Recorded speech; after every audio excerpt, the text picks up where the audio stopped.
तुम्ही पाहत आहात MCN न्यूज मराठी।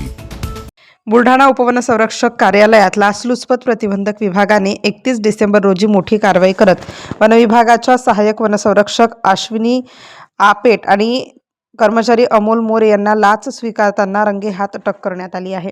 एका व्यक्तीने कापलेल्या लाकडाची वाहतूक करण्यासाठी परवानगी देण्याच्या बदल्यात दोघांनी तक्रारदाराकडे 30,000 रुपयांच्या लाचेची मागणी केली होती। या रकमेपैकी पहिला हप्ता म्हणून 15,000 रुपये स्वीकारताना एसीबीच्या पथकाने बुलढाणा उपवनसंरक्षक कार्यालयातच सापळा रचून ही कारवाई केली। तक्रारदाराने लाच मागितल्याची तक्रार एसीबीकडे केल्यानंतर प्राथमिक पडताळणी करून 31 डिसेंबर रोजी हा ट्रॅप लावण्यात आला होता। अटकेनंतर दोन्ही आरोपींना एसीबीने ताब्यात घेतले असून त्यांच्या विरोधात पुढील कायदेशीर कारवाई व चौकशी सुरू आहे। या घटनेमुळे बुलढाणा वनविभागात एकच खळबळ उडाली असून पुढील तपासानंतर या प्रकरणातील अधिक माहिती समोर येण्याची शक्यता आहे। MCN न्यूज मराठीकरिता रवींद्र शिरस्कार, बुलढाणा।